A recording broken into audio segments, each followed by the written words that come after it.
কোরআনের সুবাসে আত্মহারা সুন্নতে নববী কোরআনের আলোকে সাহাবায়ে কেরামের জীবন ধারা সুন্নতে নববী কোরআনের আলোকে সাহাবায়ে কেরামের জীবন ধারা জীবনের ধাপে ধাপে ক্ষণে ক্ষণে জীবনের ধাপে ধাপে ক্ষণে ক্ষণে কালিমাই তৈবা জীবন মরণে কালিমাই তৈবা জীবন মরণে ইলম ইয়াকিনের মারকাজে ইলমে নববীর ফলকধারা ছাত্র নামের এই বুলবুলিরা কোরআনের সুবাসে আত্মহারা অধম জামে আর বাণীর তরে দুহাত তুলে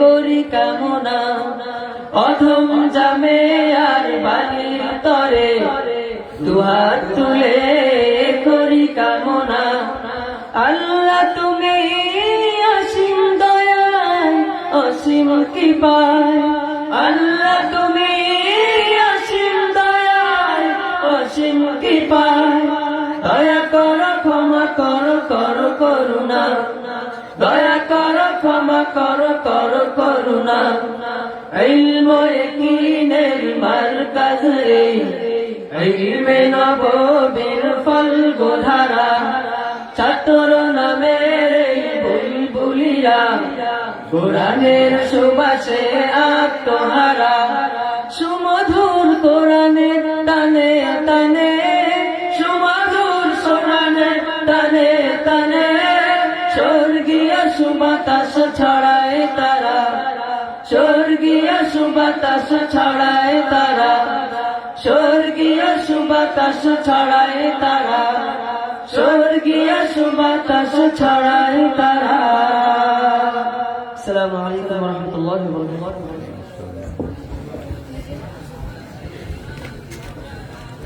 আলহামদুলিল্লাহ এতক্ষণ আপনারা শুনলেন তারানা জামিয়া খাতাবুন নবীয়িন ইনশাআল্লাহ এই পর্যায়ে আপনাদের সামনে গুরুত্বপূর্ণ ইসলামী নসিহত পেশ করবেন সারা বাংলাদেশের উলামায়ে কেরামের সিরতাজ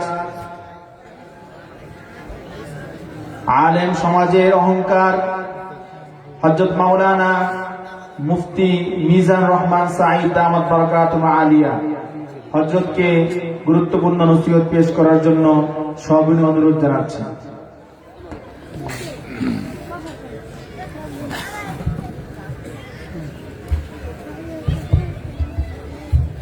আসসালামু আলাইকুম ওয়া রাহমাতুল্লাহি ওয়া বারাকাতুহু আলহামদুলিল্লাহি নাহমাদুহু ওয়া নাস্তাঈনুহু ওয়া নাস্তাগফিরুহু ওয়া নু'মিনু বিহি ওয়া নাতাওয়াক্কালু আলাইহি ওয়া নাউযু বিল্লাহি মিন শুরুরি আনফুসিনা ওয়া মিন সাইয়্যাতি আ'মালিনা من يهده الله فلا مضل له ومن يضلل فلا هادي له ونشهد أن لا إله إلا الله وحده لا شريك له ونشهد أن محمدا عبده ورسوله صلى الله تعالى عليه وعلى آله وأصحابه وبارك وسلم تسليما كثيرا كثيرا أما بعد فأعوذ بالله من الشيطان الرجيم بسم الله الرحمن الرحيم هو الذي بعث في الأميين رسولا منهم يتلو عليهم آياته ويزكيهم ويعلمهم الكتاب والحكمة وإن كانوا من قبل لفي ضلال مبين صدق الله مولانا العظيم وقال رسول الله صلى الله عليه وسلم إنما بعثت معلما ولأتمم مكارم الأخلاق أو كما قال عليه الصلاة والسلام বাংলাদেশের স্বনামধন্য ইসলামী দ্বীনী বিদ্যাপীঠ জামিয়াতু খাতামুন নবিয়্যিন, এই জামিয়ার প্রতিষ্ঠাতা বন্ধুবর আল্লামা আশিকুর রহমান কাসেমি দামাত বরকাতুহুম উপস্থিত আজকের এই মাহফিলের প্রধান অতিথি, দিগর উলামায়ে কেরাম, এলাকার সর্বস্তরের বিরাদরান ইসলাম, আমার আসতে একটু লেট হয়েছে। এখন আসলে বয়ানের সময় না, এখন একটু দোয়া করার সময়। দোয়ার পূর্বে কিছু কথা আমি বলার জন্য বসেছি, সংক্ষিপ্ত কিছু কথা যেগুলো নিয়ে আমরা ঘরে যাব। আল্লাহ আমাদের এই মজলিসকে কবুল করেন, খতমে বুখারীর মজলিসকে আল্লাহ কবুল করেন। এই জামিয়ার ওস্তাদের মেহনত ছাত্রদের প্রতি কি পরিমাণ হচ্ছে, আমরা তাদের পুরস্কার বিতরণ ইত্যাদির প্রোগ্রাম দেখে আমরা বুঝতে পেরেছি যে আলহামদুলিল্লাহ একটি জামিয়াতে পূর্ণাঙ্গ সমাজের যোগ্য ব্যক্তি তৈয়ার করার জন্য যত বিভাগ, যত ধরনের কাজ ইলমি দ্বীনে আছে, আলহামদুলিল্লাহ সব ব্যাপারে এখানে প্রশিক্ষণ হচ্ছে। আলহামদুলিল্লাহ, আল্লাহ পাকের শুকর আদায় করি। বন্ধুগণ, কথা সংক্ষেপ। আমরা আজকে যে জমানাতে বসবাস করতেছি, এই সময়ের ভিতরে কোরআন, হাদিস, আল্লাহ রসুলের মহাব্বত করনেওয়ালা মানুষের সংখ্যা কম। আমাদের সমাজের অধিকাংশ মানুষ নামাজ পড়ে না, আমাদের সমাজের অধিকাংশ মানুষ কোরআন পড়তে জানে না, আমাদের সমাজের অধিকাংশ লোক ইসলাম কাকে বলে, দ্বীন কাকে বলে, সহি আকীদা কাকে বলে, আমল কিভাবে হয়, কিভাবে সুন্নত মোতাবেক হয়, এইগুলো জানে না। অথচ এই লোকগুলো কিন্তু মুসলমান। তাহলে যেই সমাজের মুসলমানরা দ্বীন ইসলাম সম্পর্কে বেখবর থাকবে, ওয়াকে বেহাল থাকবে না, তোদের দ্বীন ইসলামের জ্ঞান থাকবে না, জ্ঞান থাকলেও সেখানে মানামানি থাকবে না, সেই সমাজের ভিতরে অবশ্যই সেই সমাজটা কিন্তু সুন্দর সমাজ হবে না। ঠিক না ঠিক? আমার বিশ্বনবী দুনিয়ার মধ্যে যখন আগমন করেছিলেন, সেই সময় ইসলাম আর তাওহীদের কথা ছিল না। সেই সময় মানুষ ছিল বিভিন্ন গারুল্লাহ পূজার মধ্যে, শিরিকের মধ্যে ডুবা। পুরা আরব বিশ্বটা ছিল মূর্তি পূজারী হিসাবে, এবং আরবের বাইরে রোম সম্রাট ছিল। সেখানে রোম দেশটা পুরাটা ছিল খ্রিস্টান ধর্মের অনুসারী। খ্রিস্টান ধর্মের আকীদার মধ্যেও কিন্তু তাওহীদ নাই, সেখানে শিরিক ঢুকাই দেওয়া হয়েছে। তেমনি ভাবে পারস্য সম্রাট ছিল দুনিয়ার ভিতরে আরেকটা বিশাল বড় পরাশক্তি। আমার নবীর আগমনের সময় সেই পারস্য সম্রাট ছিল অগ্নি পূজারী মাজুসির দল। দুনিয়াতে তাওহীদবাদী কেউ ছিল না, দুনিয়াতে আল্লাহকে জাননেওয়ালা কেউ ছিল না, আল্লাহর বিধান পালন করনেওয়ালা কেউ ছিল না। পুরা অতীতের ধর্মগুলোকে বিকৃত করে সব নষ্ট করে দিয়েছিল। ঠিক সেই মুহূর্তে আল্লাহ পাক রব্বুল আলামিন সাইয়্যিদুল মুরসালিন, খাতামুন নবিয়্যিন, বিশ্বনবী মুহাম্মদ আরবি সাল্লাল্লাহু আলাইহি ওয়াসাল্লামকে দুইটি জিনিস নিয়ে প্রেরণ করেছেন। একটি জিনিস হলো কোরআন, আর একটি জিনিস হলো কোরআনের ব্যাখ্যা হাদিস। হাদিস ব্যাখ্যা দিবেন কোরআনের ব্যাখ্যাদাতা বিশ্বনবী নিজেই, এবং কোরআনের বাণী হলেন, কোরআন দাতা হলেন স্বয়ং আল্লাহ। অতএব কোরআন এবং হাদিস, হাদিস হল কোরআনের বিশ্লেষণের ব্যাখ্যা। কোরআন থেকে আমার আল্লাহ বিশ্বনবীকে কোরআনের যে ব্যাখ্যা বিশ্লেষণ নবীকে শিখাইয়াছেন, সে শিখানো বিশ্লেষণগুলো আমার নবী জাতিকে দিয়েছেন 23 বছর জীবনে, জবানে, মুখ দিয়ে, আমল দিয়ে, কাজ দিয়ে, কর্ম দিয়ে, সমর্থন দিয়ে। এইগুলোর নাম হাদিস। আজকে যে বুখারী শরীফের খতম হয়েছে, এখানে হাদিস কাকে বলে? রসুলের মুখের বাণীকে হাদিস বলে, রসুলের আমল আর কর্মকে হাদিস বলে, রসুলের সমর্থনকে হাদিস বলে, রসুলের অবস্থানকে হাদিস বলে। সুবহানাল্লাহ। অতএব বিশ্ব মানবতার জন্য আমার আল্লাহ বলে দিলেন, তোমরা দুটা জিনিস বলবা। তারাক্তু, আমার নবীও বলছেন, তারাক্তু ফীকুম আমরাইন লাম তাদিল্লু মা তামাসসাকতুম বিহিমা কিতাবুল্লাহি ওয়া সুন্নাত রাসূলিহি। দুইটা জিনিস আমার নবী রেখে গেলেন। একটা জিনিস কোরআন, আর একটা জিনিস কোরআনের যে ব্যাখ্যা বিশ্লেষণ নবী দিয়ে গেছেন, আমল করে গেছেন, আমল করাই গেছেন এই সুন্নতে রাসূলিল্লাহ। এই কোরআন সুন্নাহর বাইরে মুসলমানের আর কোন পথ নাই। ঠিক না বেটি বলে? হে মুসলমান, কান খুলে শুনে রাখুন, যদি খোদার কসম আল্লাহকে বিশ্বাস করি, বিশ্বনবীকে খাতামুন নবী হিসেবে ঈমান রাখি, আর যদি আমরা জান্নাতের পথে যেতে চাই, সিরাতে মুস্তাকিম উপরে চলতে চাই, বিশ্বের কোন মুসলমানের জন্য কোরআন সুন্নাহর বাহিরে পৃথিবীর মানুষের তন্ত্র মন্ত্র কোনো কিছুই মুসলমানের জন্য অনুসরণ করা বৈধ নয়। তাই উলামায়ে কেরাম যারা বিশ্ব নবীর ওয়ারিস, আমার নবী চলে গেছেন দুনিয়ার থেকে, সেই বিশ্ব নবীর দায় দায়িত্ব উলামায়ে কেরামকে ওয়ারিস সূত্রে আলেম সমাজকে দিয়ে গেছেন। আলেম সমাজ হইল পৃথিবীর মুসলমানদের ভিআইপি জামাত। উলামারা ভিআইপি জামাত, কারণ এরা নবীর ওয়ারিস, নায়েবে নবী।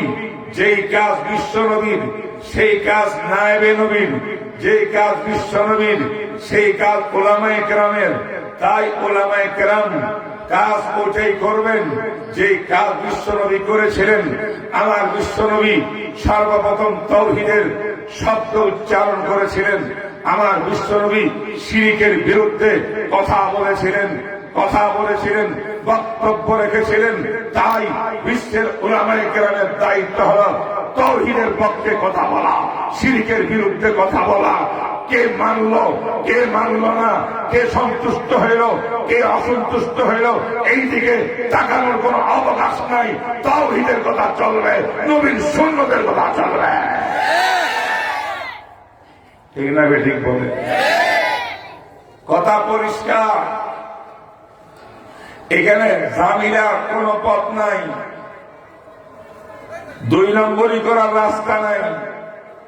আমার বিশ্বনবী ঘোষণা করেছেন, 2টা জিনিস রাখলাম, এই 2টা জিনিস ধরে রাখতে হবে, এবং এই 2টা জিনিসের উপর তোমার মৃত্যু হইতে হবে।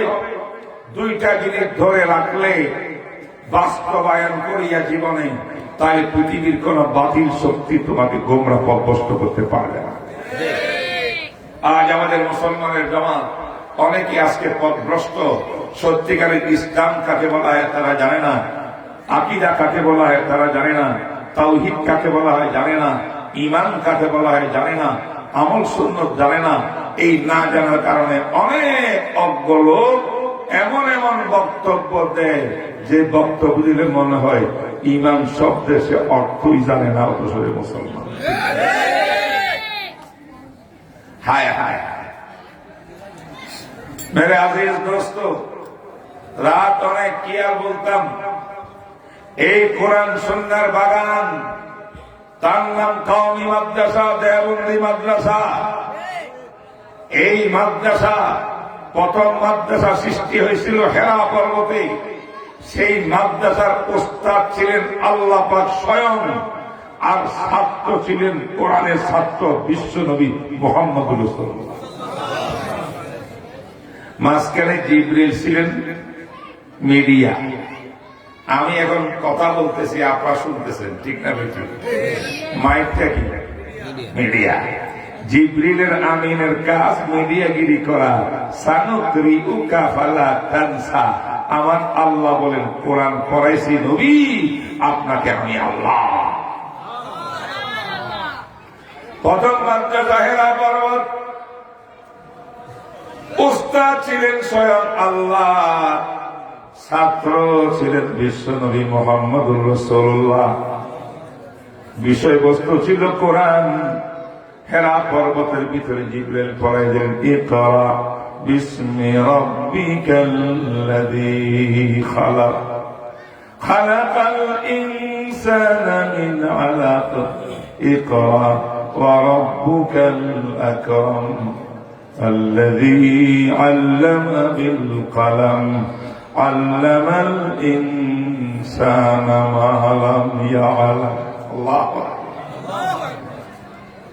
দ্বিতীয় মাদ্রাসা দারে আরকাম, পবিত্র মক্কা নগরীর মধ্যে আমার নবী মাদ্রাসা দিলেন। আবু বকর ওমরের মতো সাহাবীরা বিশ্ব নবীর ছাত্র, আমার নবী হইলেন এই মাদ্রাসার উস্তাদ। সুবহানাল্লাহ বলেন। যে নবী ছিলেন ছাত্র, আমার নবী ডাইরেক্ট আল্লাহ থেকে কোরআন নিয়েছেন, কোরআনের ব্যাখ্যা তাফসীর নিয়েছেন। আল্লাহু আকবার। সেই কোরআনের মর্মার্থ সবকিছু আমার নবী শিখেছেন আল্লাহ থেকে। শিখিয়ে এখন আমার নবীকে দায়িত্ব দিয়েছেন, ওগো বিশ্ব নবী, ইন্নী বুইস্তু মুআল্লিমা, আমি প্রেরিত হয়েছি শিক্ষক হিসাবে। ছিলাম আমি ছাত্র, উস্তাদের কাছে পড়েছি। উস্তাদ আমার আল্লাহ, আল্লাহ থেকে যে এলেম নিয়েছি, গায়রুল্লাহ থেকে কোনদিন এলেম আমি নিই নাই। আমি তো রসুল, কোন নবী কোন রসুল দুনিয়ার জগতের কোন মানুষের থেকে শিক্ষা নেয় না, বরং বিশ্বের মানুষকে আল্লাহর পক্ষ থেকে জ্ঞান আনিয়া শিক্ষা দেয়। তাই বিশ্বনবীকে আল্লাহ পাক মুআল্লিম বানাই দিলেন কিছুদিন পড়াইয়া, আর বলেন আপনি এখন শিক্ষকতা করেন। এতদিন আমি আল্লাহ শিক্ষক ছিলাম, আপনাকে ছাত্র বানাইছি। যে কাজ আমি করেছি আল্লাহ, সেই কাজ বিশ্বনবী আপনি করবেন। আপনি এখন শিক্ষক হয়ে যাবেন, আপনার সামনে কালেমা পরিণত মুসলমান হবে, তথা সাহাবা, সমস্ত সাহাবায়ে কেরাম হবেন বিশ্বনবীর ছাত্র। বিশ্বনবীর ছাত্রের সংখ্যা কত ছিল? উলামায়ে কেরাম লিখেছেন প্রায় 1,44,000 ছাত্র ছিল। কেউ বলছেন 24,000, কেউ বলছেন 44,000। সব নবীজির ছাত্র। ছাত্ররা সবাই এলেম কালাম শিক্ষার দিক দিয়ে একরকম হয় না, সবাই ফার্স্ট হয় না, বেশকম হয় কি হয় না। সাহাবাদের এলেমের কিছু বেশকম ছিল। 1.25 লক্ষ সাহাবীর মধ্যে 135 জন সাহাবী ছিলেন সেরা সাহাবী। তারা আল্লাহ নবী যে এলেম দিয়েছেন সেই এলেমকে হুবহু তারা শিখছেন।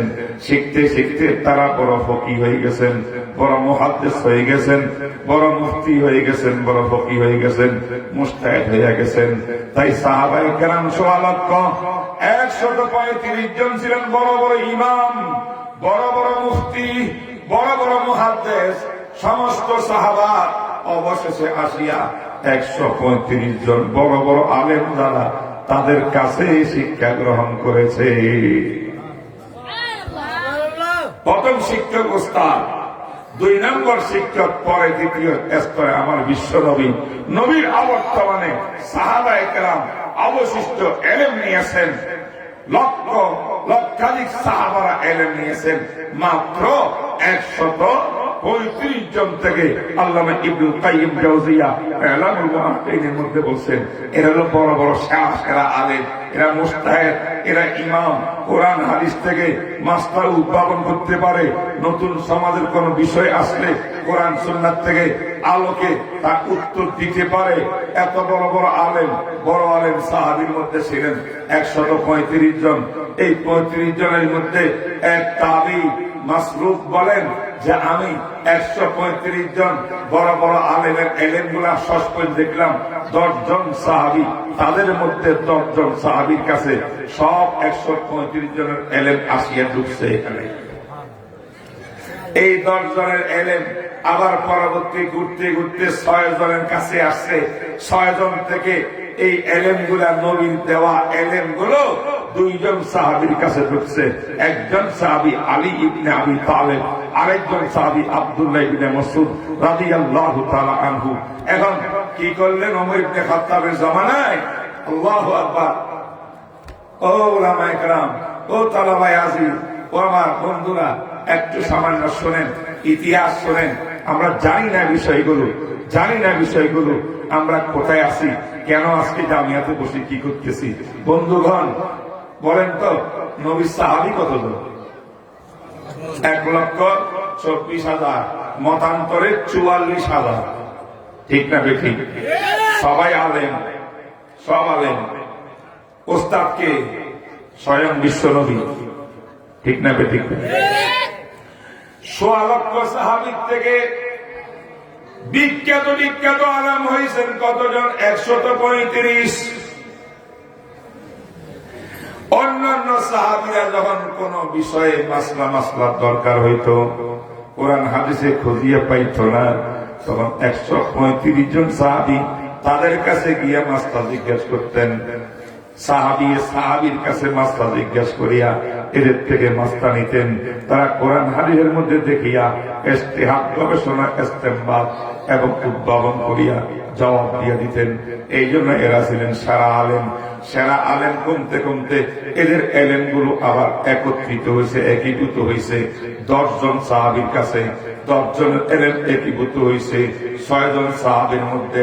6 জন সাহাবীর এলেম তথা সমস্ত 1,44,000 সাহাবা, সবার এলেম একত্রিত হয়েছে 2 জন সাহাবীর কাছে। তার মধ্যে একজনের নাম আলী, আরেকজনের নাম আব্দুল্লাহ ইবনে মাসউদ। সুবহানাল্লাহ। আমার ভাইরা এবার ভালো করে শোনেন কি হলো। ওমর ইবনে খাত্তাব রাদিয়াল্লাহু তাআলা আনহুর জামানায় 17 হিজরিতে কুফা, হযরতে ওমর কুফা একটা দেশ শহর বানাইছেন, বাসরাতে আরেকটা শহর বানাইছেন। আগে এটা মানুষ আবাদ ছিল না। ওমর ইবনে খাত্তাব মুসলমানের দেশ বানাইছেন। সেখানে মুজাহিদের ট্রেনিং হইতো, কাফের বেঈমানের বিরুদ্ধে জিহাদ করার জন্য সে প্রশিক্ষণ সেখানে হইতো। এখন কুফাবাসী আসিয়া ওমর ইবনে খাত্তাবকে বলেন, ওমর খলিফাতুল মুসলিমিন, আমাদের হাজার মুসলমান আজকে কুফাতে বসবাস করতেছে, কিন্তু বড় আলেম নাই। আমরা একজন আলেম চাই, আমাদেরকে দিতে হবে। ওমর বলেন, কাকে চাও? আমরা আব্দুল্লাহ ইবনে মাসউদকে চাই, ওনাকে দিয়া দেন। সুবহানাল্লাহ। ওমর ইবনে খাত্তাব বলেন, আব্দুল্লাহ ইবনে মাসউদ তো আমার রাষ্ট্রীয় কাজের প্রয়োজন হয়, ইসলামী রাষ্ট্র যেখানে থেকে যায়, ফতোয়া চাওয়ার জন্য আব্দুল্লাহ ইবনে মাসউদের প্রয়োজন হয়, তোমরা অন্য কাউকে নিয়ে যাও। না, আমাদের ইবনে মাসউদের দরকার। ওমর বললেন, ঠিক আছে, আমি আমার রাষ্ট্রীয় কাজ অন্য দ্বারা আমি সেরে নেব। ইবনে মাসউদকে দিয়া দিলাম। তিনি কুফা শহরে চলে গেলেন। সেখানে গিয়া ক্লাস আরম্ভ করলেন। 4,000 সাহাবা তাবিঈন একসাথে আব্দুল্লাহ ইবনে মাসউদের কাছে পড়া আরম্ভ করেছে। কুফাতে মাদ্রাসা হয়ে গেছে। আমার ভাইরা, ওমর শহীদ হয়ে গেলেন। তারপর খলিফা উসমান আসলেন 12 বছর, তিনিও শহীদ হয়ে গেলেন। এই 2 বুজুর্গ শহীদ হওয়ার পরে আলী ইবনে আবি তালেব যখন খলিফাতুল মুসলিমিন হইলেন, তিনি বললেন, এখন তো ইসলামের কেন্দ্র শুধু মদিনায় নয়, কুফা, বসরা, সিরিয়া অনেক দেশের মধ্যে বিস্তার হয়েছে। তাই আমি মুসলমানদের রাজধানী কুফা শহরে নিয়ে গেলাম, কারণ কুফা শহরে বিশাল এক মাদ্রাসা প্রতিষ্ঠা হয়ে গেছে। এই মাদ্রাসার শিক্ষক হলেন আব্দুল্লাহ ইবনে মাসউদ এবং আবু মুসা আশআরী। আমার বাইরে মাদ্রাসা শুরু হয়ে গেল। আব্দুল্লাহ ইবনে মাসউদ কোরআন পড়ান, হাদিস পড়ান, তাফসীর পড়ান, ফিকহ পড়ান, ফতোয়া পড়ান। পড়াইতে পারে যে হাজার উলামা তৈরি হচ্ছে, একসাথে 4,000 আলেম। আল্লাহু আকবার। তিনি আব্দুল্লাহ ইবনে মাসউদ কেমন ছিলেন? আমার নবীর অত্যন্ত প্রিয় ছিলেন। এত এলেম নবীর থেকে নিছেন। আবু মুসা আশআরী ইয়ামানের একজন সাহাবী, তিনি বলেন, আমি নবীর দরবারে মুসলমান হয়ে আসছি। আসিয়া 6 মাস হুজুরের দরবারে ছিলাম, আমি দেখছি ইবনে মাসুদ হুজুরের ঘরে ঢুকে আবার বাইর হয়, সালাম দিয়ে ঢুকে আবার বাইর হয়। আমি মনে করছিলাম এই লোকটা হয়তো আল্লাহ নবীর ফ্যামিলির কোন সদস্য, উনি যে বাইরের লোক আমি জানতাম না। এমন সম্পর্ক নবীর সঙ্গে ইবনে মাসুদের ছিল যেমন নিজের পরিবারের একজন সদস্য। আমার নবী বলেন, আমি রাসূলুল্লাহ ওই সমস্ত এলেম আর কাজের উপরে প্রস্তুত আর তৈয়ার সন্তুষ্ট যে কথার উপরে আমার সাগরী আব্দুল্লাহ ইবনে মাসউদ তিনি সন্তুষ্ট। একজন নবী যদি ছাত্রের ব্যাপারে এত বড় কথা বলতে পারেন, আমার এই ছাত্রটা যা বলে সেটা যেটা বলে তার উপরে আমি রাসূল সন্তুষ্ট। বুঝতে পেরেছেন কেমন এলেম তিনি পেয়েছেন। তিনি মোদারেস হলেন, সেখানে মাদ্রাসা দিলেন।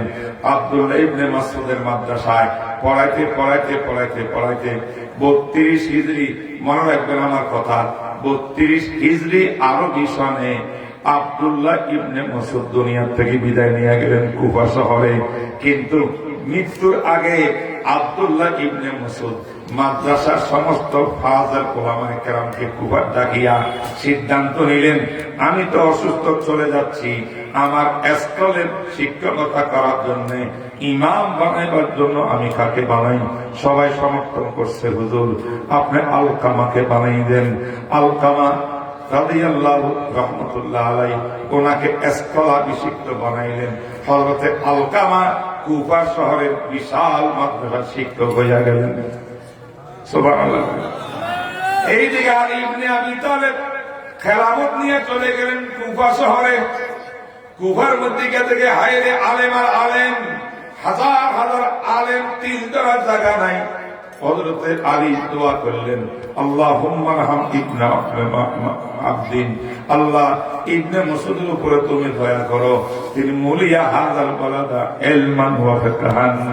উনি তো পুরা কুফা শহরকে ইলম, শরীয়তের ইলম, কোরআন হাদিস দিয়ে ভর্তি করে দিয়েছে। ওনার সাথে আলকামা তিনি পাই গেলেন আলীকে। এতদিন এলেম নিয়েছেন আব্দুল্লাহ ইবনে মাসউদ থেকে, এটা রাসূলের অর্ধেক এলেম, 1.25 লক্ষ সাহাবীর অর্ধেক এলেম ইবনে মাসউদ থেকে নিলেন আলকামা। আর আলী যখন সেই শহরে গেলেন, কুফা শহরে, এবার আলীর থেকে পড়া আরম্ভ করছে। আলীর কাছে আর অর্ধেক এলেম ছিল, এবার আলকামা এই অর্ধেক এলেমও নিছেন। তাহলে আলকামা হয়ে গেছে 1.25 লক্ষ সাহাবায়ে কেরামের এলেমের সেন্টার। ও মুসলমানরা, ওয়াজগুলো সবাই করে না, শোনেন একটু ভালো করে, একটু বসে ধৈর্য ধরেন, আমি তালাবো দিচ্ছি ঘটনা কি এসে পড়ে। 32 হিজরিতে আলকামা হয়ে গেলেন ইমাম। ইবনে মাসউদের ইলম নিলেন রাদিয়াল্লাহু আনহু। আলী ইবনে আবি তালেবের ইলম নিলেন। সব ইলম নিয়ে আম্মা আয়েশা সিদ্দিকার থেকে ইলম নিয়েছেন, যায়েদ ইবনে সাবিত থেকে ইলম নিয়েছেন, বড় বড় ফকি আলেমদের থেকে ইলম নিয়ে উনি বিশাল বড় আলেম হয়েছেন। তিনি হলেন আলকামা। এবার আলকামা দুনিয়ার মানুষের, মুসলমানদের নিত্য নতুন যত মাসলা মাসাইল আসতেছে, জিজ্ঞাসা আসতেছে, যোগ উপযোগী জিজ্ঞাসা, সব জিজ্ঞাসার জবাব দিচ্ছেন ওনার ইলম দিয়া। বলেন সুবহানাল্লাহ। কোরআন হাদিসের আলোকে এবার দিতে দিতে ফতোয়া 62 বছর হয়েছে। 62 হিজরির মধ্যে আলকামা দুনিয়া থেকে চলে গেলেন। আলকামা যাওয়ার আগে চিন্তা করলেন, আমার ওস্তাদে আমাকে বানাই গেছে ইমাম, এখন আমি কাকে ইমাম বানাই? পুরা মুসলমানদের, বিশ্ব মুসলমানদের জিজ্ঞাসার জবাব কার থেকে নিবে? তখন আলকামা একজন সাগরিদ তৈরি করছিলেন বড় মেহনত করিয়া। ওনার নাম হযরত ইব্রাহিম নাখঈ রাহিমাহুল্লাহু তাআলা। ইব্রাহিম নাখঈকে তিনি স্থলাভিষিক্ত বানাইয়া পুরা মুসলমানদের দুনিয়ার ইমাম বানাই দিলেন। এই ইব্রাহিম নাখঈ তিনি ইমামতি করলেন, পুরা বিশ্বের মুসলমানদের সমস্যার সমাধান দিলেন। ইসলামী রাষ্ট্র তখন কুফার মধ্যে আলী ইবনে আবি তালেবের আন্ডারে, সেখানে সমস্যার সমাধান দিলেন। দিতে দিতে 96 বছরে তিনি মারা গেলেন। মৃত্যুর আগে উনি কাকে এই ইলম দিয়া যাবেন, ইমাম বানাই যাবেন? রসূলের এলেমের আমানত, সাহাবায়ে কেরামের এলেমের আমানত কাকে বানাই দিয়ে যাবেন? আমিন বানাই দেওয়ার জন্য হাম্মাদ ইবনে আবি সুলাইমান নামক একজন বিরাট বড় মুহাদ্দিস বুজুর্গ, ওনাকে বানাই দিলেন যে আপনি আমাদের ইমাম। আমি চলে গেলাম, পুরা বিশ্বের মুসলমানদেরকে নবীর এলেম আপনি দান করবেন, মাস্তা মাসাইল দিবেন, রাষ্ট্রীয় ফতোয়া দিবেন, জনগণের মাস্টার ফতোয়া দিবেন। উনি মাদ্রাসায় পড়াইতে আছেন, মাদ্রাসা কিন্তু চলতে আছে, মাদ্রাসা বন্ধ নাই। ইমাম সাহেব আসতেছে আর যাইতেছে, প্রিন্সিপাল আসতেছে যাইতেছে, কিন্তু মাদ্রাসা বন্ধ হয় নাই, চলতেছে। ঠিক না ঠিক বলেন? আল্লাহু আকবার। হাম্মাদ ইবনে আবি সুলাইমান তিনি ছিলেন ইমামে আবু হানিফা রাহমাতুল্লাহ কলিজার টুকরা উস্তাদ। ইব্রাহিম নাখি রাহিমাহুল্লাহর কাছে ইমাম আবু হানিফা পড়েছেন কিছুটা, সবচেয়ে বেশি পড়েছেন হাম্মাদ ইবনে আবি সুলাইমানের কাছে।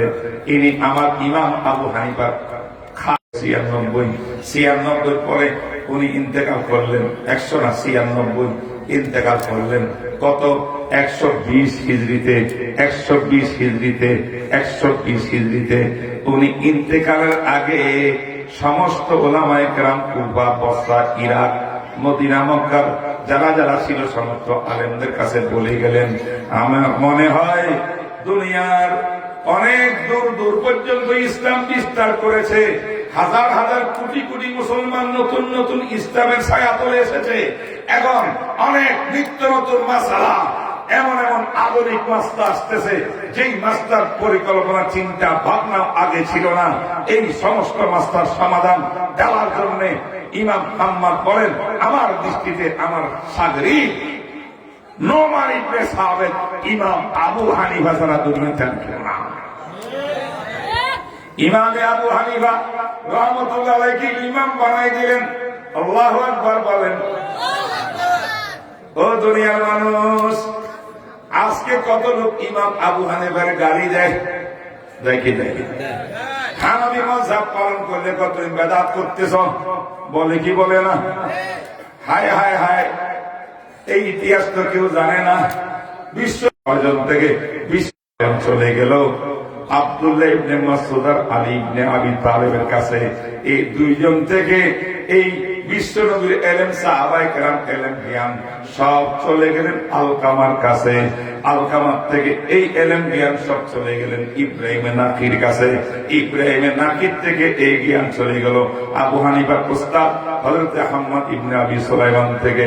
আবু সুলাইমানের পরে এই সমস্ত এলেম গুলা চলে গেল ইমামে আবু হানিফা তার নোমান ওনার কলবের মধ্যে।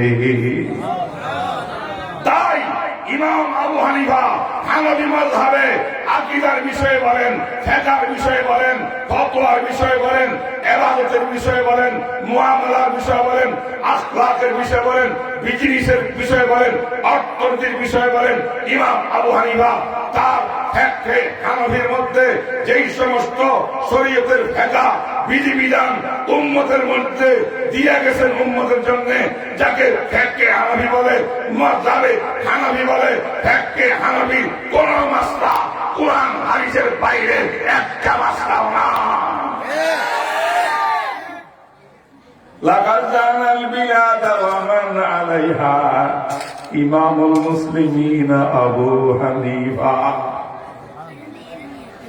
ইমাম আবু হানিফা বিশ্ববাসার 40 জন বিখ্যাত আলেম, কেউ ফিকহের দৃষ্টিতে বড় আলেম, হাদিসের জগতে বড় আলেম, সাহিত্যের মধ্যে বড় আলেম, ফারায়েদের মধ্যে বড় আলেম এবং বুঝের মধ্যে বড় আলেম, এমন 40 জন আলেম নিয়ে বিশাল একটা কমিটি গঠন করছে। সব দুনিয়া বাসা সেই যুগের বড় বড় আলেম। সেই কমিটির 40 জন আলেমের কমিটির প্রধান হলেন ইমাম আবু হানিফা রাহমাতুল্লাহ আলাইহি। সুবহানাল্লাহ। এবার পৃথিবীর দুনিয়ার নতুন নতুন মাসলা, আজকের বিজনেসম্যান রাখো হুজুর শেয়ার বাজার বলতে কি বৈধ না, তারপরে মোবাইলে বিয়ে করলে বিয়ে বৈধ হবে কি হবে না, এইটা হবে না। দুনিয়ার নতুন নতুন মাসলা আছে না, সেই যুগে যত নিত্য নতুন মাসলা ছিল, এগুলার জবাব দেওয়ার জন্য গবেষণা শুরু করলেন 40 জনের কমিটির মধ্যে আবু হানিফা। মাসকে মাস, বছরকে বছর 120 বছর থেকে শুরু করে 150 ইমাম আবু হানিফার ইন্তেকালের আগ মুহূর্ত পর্যন্ত 30টি বছর আক্রান্ত পরিশ্রম করে 40 জন দুনিয়ার বিখ্যাত আলেমকে সঙ্গে নিয়ে যৌথভাবে পরামর্শ করে আলোচনার ভিত্তিতে দলিল প্রমাণের ভিত্তিতে প্রায় 6 লক্ষ মাসলা বের করেছেন। 83,000 উসুলি মাসলা, মেইন মাসলা বের করেছেন। এই 6 লক্ষ মাসলা 83,000 মৌলিক মাসলা উসুল দিয়ে ফিকহে হানাফি মাযহাব তৈরি হয়েছে। তাই আমি বলি, যারা বুখারী মানে বলো, বুখারী হাদিস ছাড়া কোনো মাযহাবের দরকার নাই। কান খুলে শুনে রাখো, তোমরা বুখারী তো পড়ো না, জানো না, মানবা থেকে। এই না ঠিক। এই যে আমাদের বন্ধুবার আশিকুর রহমান কাসিমি সাহেব কিছুক্ষণ আগে বুখারী খতম করছে কিনা কন? এই বুখারী শরীফের মধ্যে বাব অধ্যায় আছে 98টা। বুখারী শরীফকে পাঠ করে ভাগ করা হয়েছে 98 ভাগ। কিতাবুল ঈমান থেকে কিতাবুত তাওহীদ পর্যন্ত 98টা ভাগ আছে, অধ্যায় হলো 98টা। সুবহানাল্লাহ। এরপরে প্রত্যেক অধ্যায়ের আন্ডারে বেশ কিছু অনুচ্ছেদ আছে, বিভিন্ন ছোট ছোট বিষয়, হেডলাইন। এইগুলাকে অনুচ্ছেদ বলে, বাব বলে। বাব আছে 3,750টি। সুবহানাল্লাহ। আল্লাহু আকবার। হাদিস কত আছে?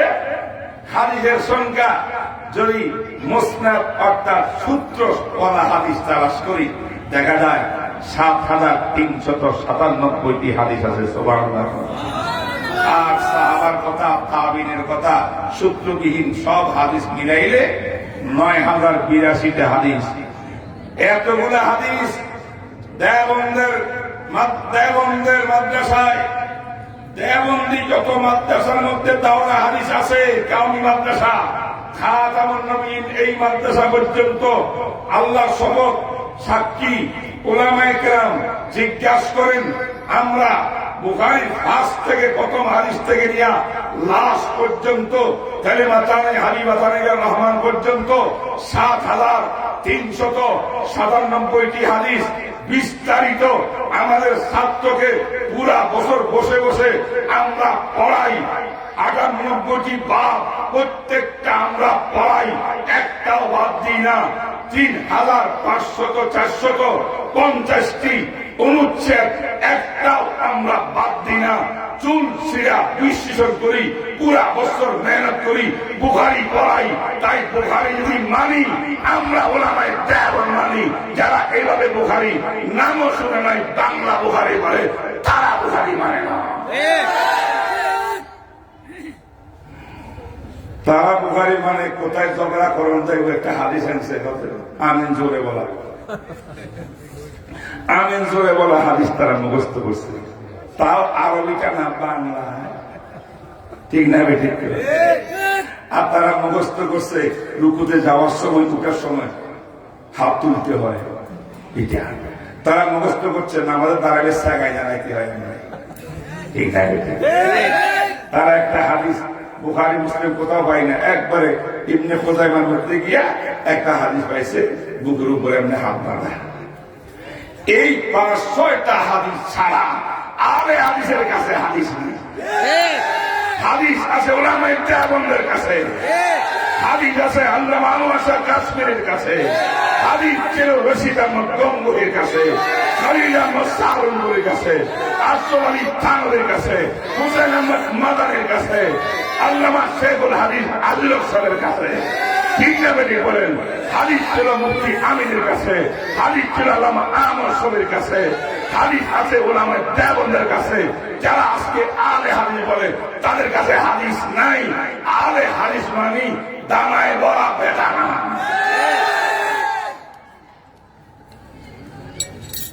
দানায় বড়া বেদাতে বড়া সুন্নি। ঠিক না বেটি? হাদিস খালি আলে হাদিস। হ্যাঁ, কালো মিষ্টি বাচ্চা নাম আব্দুল্লাহ, মানুষের ডাকে তাকে কি সুন্দর মিয়া। একে সুন্দর না কালো? আলে হাদিসের কালো মানুষকে সুন্দর নিয়ে করে যে অবস্থা, আলে হাদিসের অবস্থা।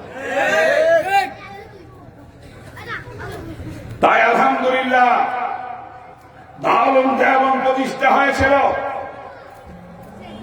ভারতকে আগ্রাসন করেছিল ব্রিটিশ। ব্রিটিশ থেকে ভারত উপমহাদেশকে স্বাধীন করার জন্য দেওবন্দ প্রতিষ্ঠা হয়েছিল, ঠিক না ঠিক? সুতরাং দেওবন্দি হইলে কাউমি মাযহাব দেওবন্দি, দেওবন্দি হইতে হবে। সেই যুগের ব্রিটিশ বেদুইনকে খেদাইছিল, সামনের ময়দানে আমাদের আগাগোড়া জিহাদ করেছেন ব্রিটিশের বিরুদ্ধে, ঠিক না ঠিক বলেন? আম্বালার ময়দানে জিহাদ করেছিলেন। মাইসুরে সুলতান টিপুর নেতৃত্বে ইংরেজের বিরুদ্ধে জিহাদ হয়েছিল। নবাব সিরাজউদ্দৌলার নেতৃত্বে সে ফালাসি ময়দানে জিহাদ হয়েছিল, ঠিক না ঠিক বলেন? এইভাবে জিহাদ হলে তারিখের ইস্তিরুমাল আন্দোলন চলছে, তর্কে মুআরাতের আন্দোলন শেখুল হিন্দ মাহমুদুল হাসান করেছেন। এইভাবে আল্লামা হোসেন আহমদ মাদানী ওনার সাদৃত্যা করেছেন, সমস্ত বাতিলের বিরুদ্ধে কথা বলেছেন, আন্দোলন করেছেন, প্রয়োজনে জিহাদ করেছেন।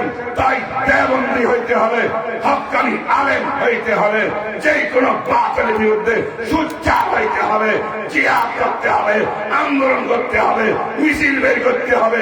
কোন অবস্থায় আমরা বাতিলের সামনে মাথা নত করতে পারি না, ঠিক না? ঠিক করে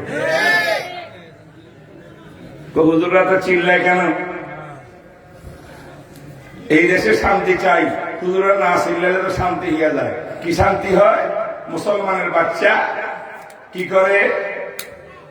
ফ্রি সেক্সের আন্দোলন করে।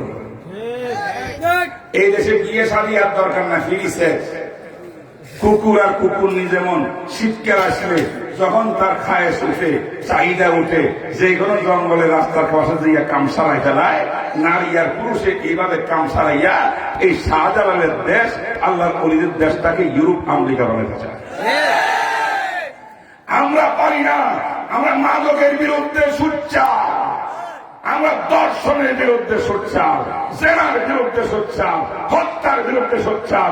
আমার সমাজের ভিতরে ইসলাম বিরোধী কোন কার্যকলাপ চলতে পারবে না। আমরা দাওয়াত দেব, তাবলীগ করব, পায়ে ধরব, হাতে ধরব, বুঝাবো, ওয়াজ করব, নসিহত করব, হাতে ধরব। তারপরেও না হইলে আল্লাহর কাছে দোয়া করব। কিন্তু তারা যদি আমাদের মোকাবেলার মধ্যে বিরুদ্ধে আসিয়া দাঁড়াইতে চায় যে মাদ্রাসা বন্ধ করেন, মাদ্রাসার জন্য আমরা প্রেম করতে পারতেছি না, মদ খাইতে পারতেছি না, এখানে হুজুর তৈয়ার হয়, হুজুরা মদের বিরুদ্ধে কথা বলে, মাদকের বিরুদ্ধে কথা বলে, ইয়াবার বিরুদ্ধে কথা বলে, তাই আমাদের প্রবলেম হয়। মাদ্রাসা বন্ধ করে দেন, মাদ্রাসার মাইকের আওয়াজে আমাদের ঘুম হয় না, আমরা ড্যান্স করবো সারা রাত, তাতে কোনো আপত্তি নাই। মসজিদের আওয়াজে আপত্তি, মাদ্রাসার আওয়াজে আপত্তি। এমন বক্তব্য দিলে বুঝা গেল ইসলাম বিদ্বেষী, ইসলাম কেউ জানে না, পালন করে না। সমস্যা নেই, আমরা বুঝাবো, দাওয়াত দিব, হাতে পায়ে ধরবো। কিন্তু ইসলামের বিরুদ্ধে তুমি ষড়যন্ত্র পাকাইবা, তথ্য সন্ত্রাস করবা, অস্ত্র সন্ত্রাস চালাবা, তোমার কালো হাত ভেঙে দেওয়ার জন্য উলামায়ে কেরাম তৈরি আছে।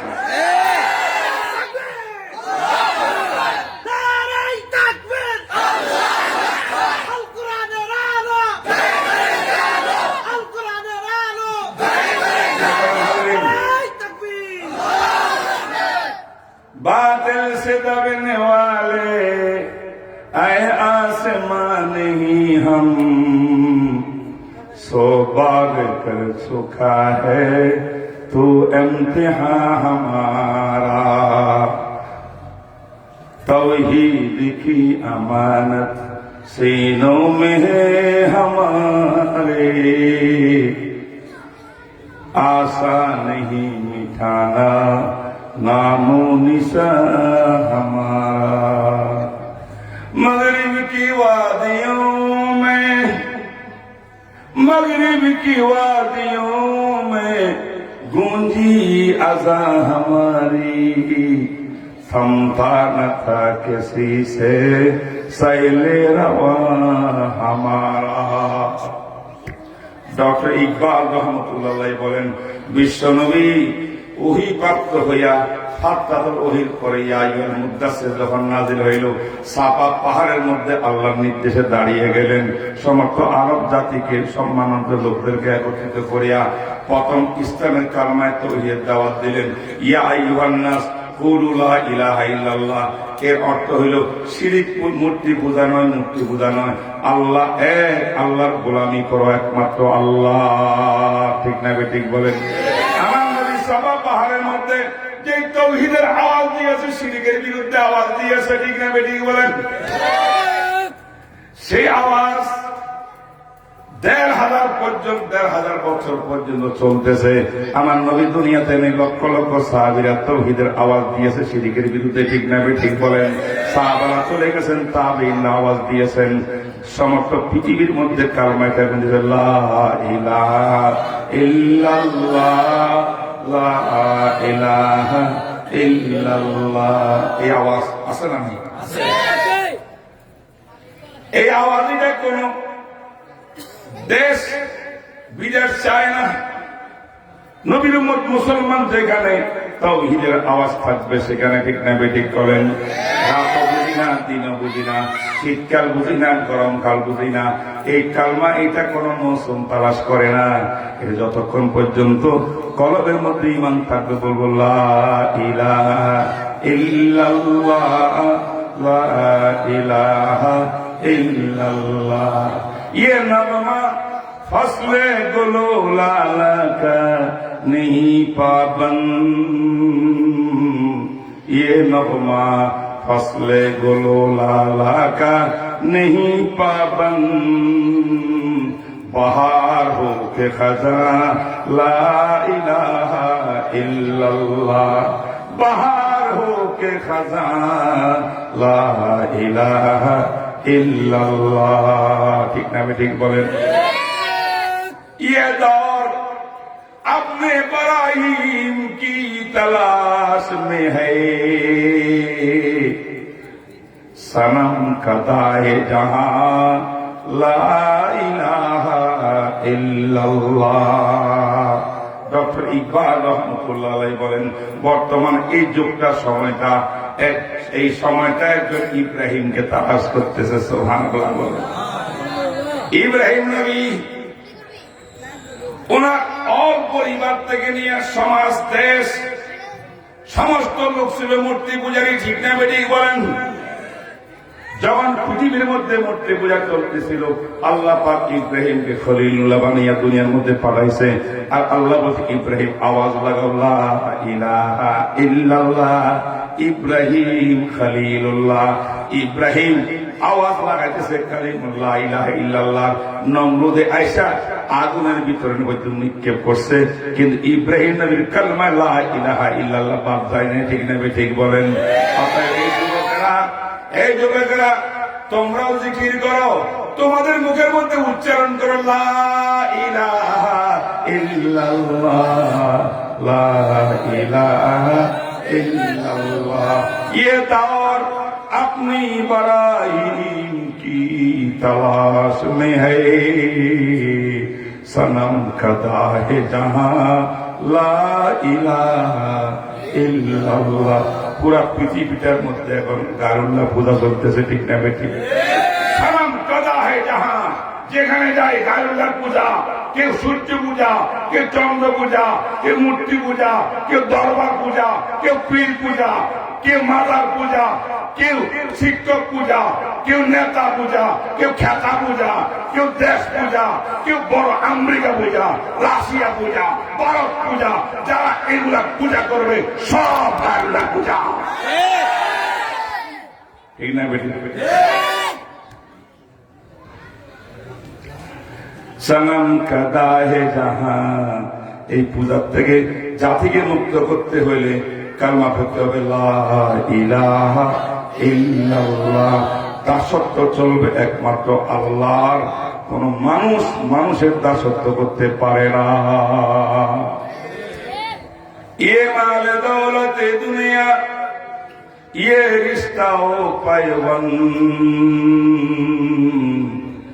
ये माले दौलत दुनिया ये रिश्ता पैवंद मुझे है हुक्म अज़ा ला इलाहा इल्लाल्लाह। আমি পাইছি না, বলছি না, আত্মীয় বুঝি না যে লা ইলাহা ইল্লাল্লাহ করবে সে আমার আপন, যে কালমা লা ইলাহা ইল্লাল্লাহ বিরোধিতা করবে সে আমার রক্তের ভাই হলো, আমি তাকে চিনি না। ये माल दौलत दुनिया ये रिश्ता पैवंद मुझे है हुक्म আযান। আমাকে আল্লাহ নির্দেশ দিয়েছে আযান দাও, আযান দাও। কিসের আযান? আল্লাহু আকবারের আযান, আল্লাহু আহাদের আযান, লা ইলাহা ইল্লাল্লাহর আযান। অতএব আযান দিতেই থাকবে ওলামায়ে দেওবন্দ, ঠিক না ঠিক বলেন? সব জায়গায় তাওহীদের আওয়াজ দিবে, ইমান বিক্রি করবে না, ইমান বিক্রি করবে না, কোন শক্তির সামনে মাথা নত করবে না, সব জায়গায় তাওহীদের আওয়াজ দিবে। এই আওয়াজকে কণ্ঠকে রোধ করা সত্যিকার না, ঠিক না বেঠিক?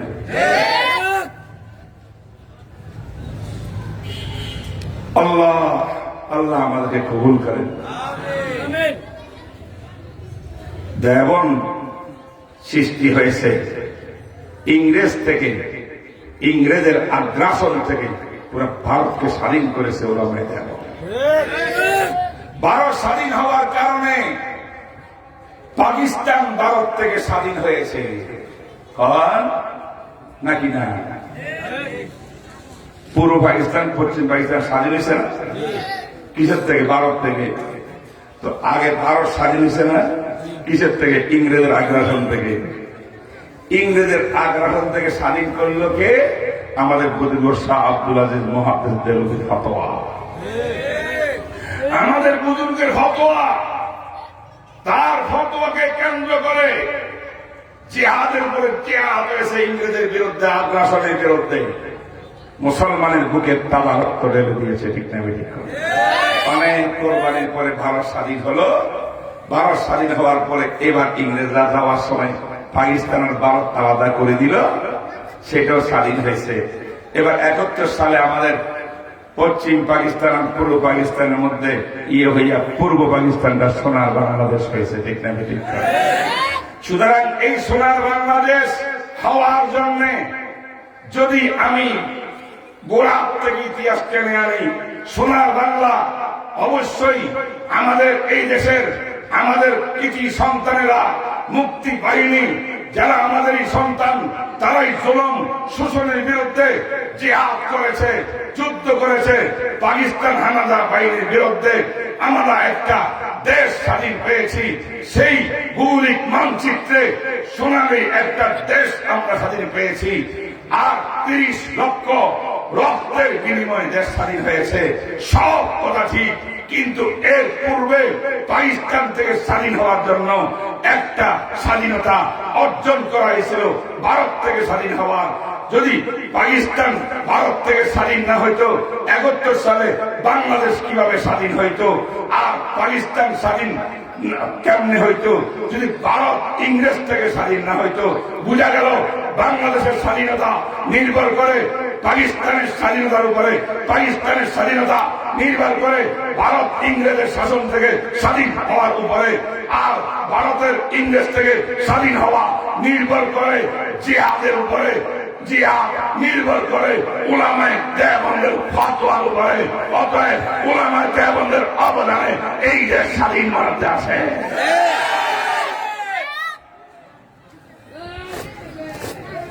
আল্লাহ তুমি কবুল করো। ইতিহাস বলে গেলে চলবে না।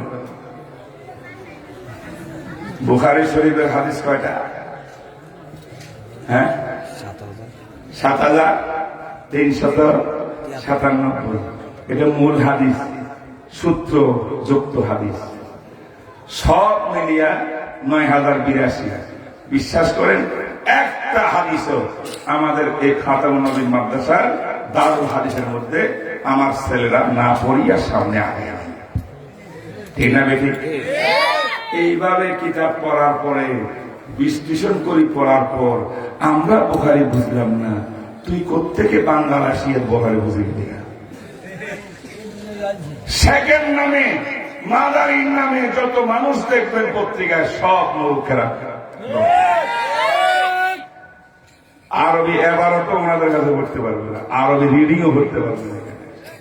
ঠিক হবে, ঠিক হবে। হায় হায় হায়, একে জিজ্ঞেস করেন বুখারী শরীফে হাদিস কত প্রকার, বিশ্বাস করেন বলতে পারবে না। যাক, আমি এগুলা বলবো না। যদি আছে ফাতনা বুখারীর আগে আসতাম কিছু বলতাম, আমি জানি না এখানে ফাতনা বুখারী হবে। যাক, এটা আমার নসিব। তো আপনারা কষ্ট পাচ্ছেন আমার কথায়? কথা এটা বুঝছেন কিনা? কি বুঝলাম? কোরআন সুন্নাহ হলো আমার সমাজ, ব্যক্তিগত জীবন থেকে, পারিবারিক জীবন থেকে, সামাজিক জীবন থেকে সমস্ত অপকর্ম, গুনাহ এবং যত প্রকার অন্যায়, অবিচার সব মিশাই দিয়ে আমাকে আপনাকে জান্নাতের পথে নেওয়ার জন্য কোরআন সুন্নাহ আমাকে পথ দেখাবে। ঠিক না? ঠিক বলে। এই জন্য কোরআন সুন্নাহর শিক্ষার দরকার আছে না নাই? আমার আর আপনার ছেলেগুলা, মেয়েগুলা মাদ্রাসায় পড়ানো দরকার না? তারা কোরআন বুঝতে হবে না, শিখতে হবে না? হ্যাঁ, আদি শিখতে হবে না, বুঝতে হবে না? বুঝতে হবে। একজনে হুজুর নারীরা কেন, মহিলাদের কি কাজ? হ্যাঁ ভাই, মহিলাদের বড় কাজ। মহিলারা কোরআন শিক্ষা করার অনেক দরকার। বলবো একটু, কষ্ট পাইতেছে না? জনাবে রাসূল পাক সাল্লাল্লাহু আলাইহি ওয়াসাল্লামের কাছে এক মহিলা আসছে, হাদিস বুখারী শোনায়। এক মহিলা আসি কয়, ইয়া রাসূলুল্লাহ, আমার মাসিক ঋতু শেষ হয়েছে, বুঝছেন তো, হায়ের শেষ হয়েছে।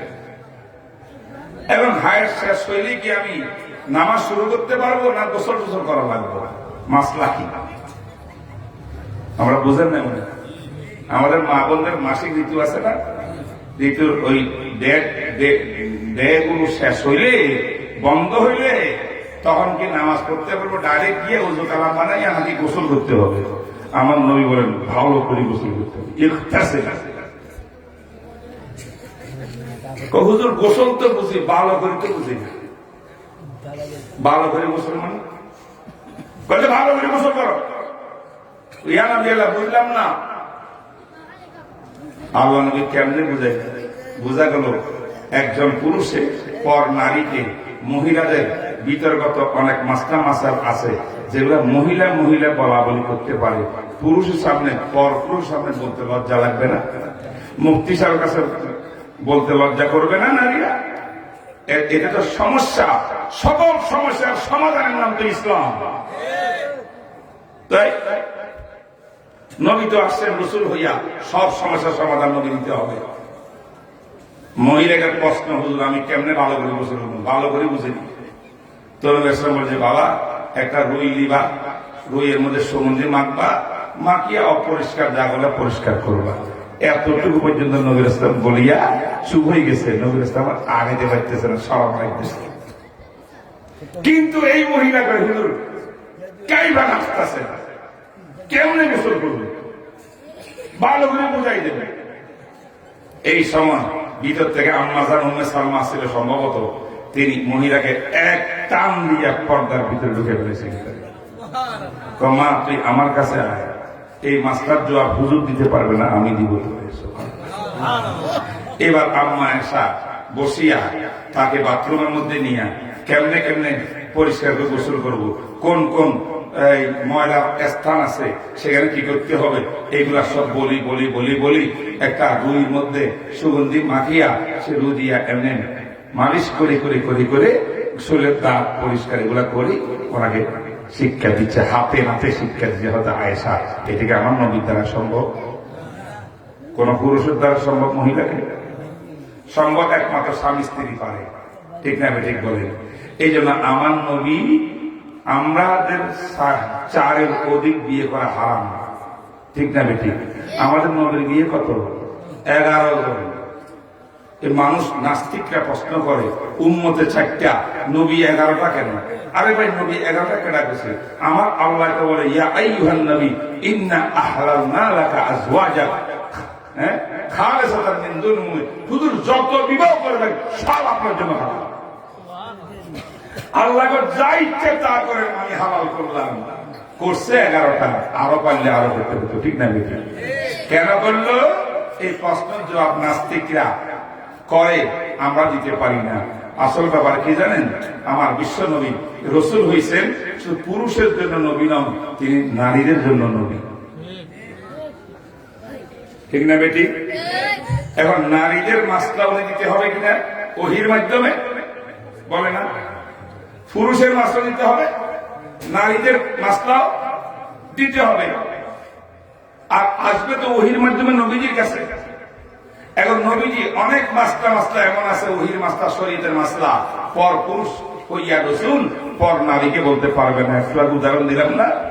এই জন্য আমার আল্লাহ বলেন, হুজুর আপনি বেশি বেশি বিয়ে করেন, যত বিবাহ করবেন আমি আল্লাহ আপনার জন্য হালাল করলাম। কারণ আপনার উদ্দেশ্য তো বিয়ের দ্বারা নিজের যৌনতা পূরণ করা নয়, বিয়ের উদ্দেশ্য হইল আপনার বিবি বনবে। যত বিবি আপনার হবে, প্রত্যেকটা বিবি একজন বড় বড় মুফতি আজম, গ্র্যান্ড মুফতি হইয়া যাবে। যেই সমস্ত মাসলা আপনি নারীদেরকে দিতে পারবেন না, আপনি আপনার বিবিদেরকে লাগাই দিবেন, বিবিরা দিবেন, নারীরা নারীদেরকে দিবে। তাহলে বোঝা গেল নারীদের এলেমের দরকার আছে না নাই? বলেন আল্লাহু আকবার। নারীদের এলেমের দরকার আছে।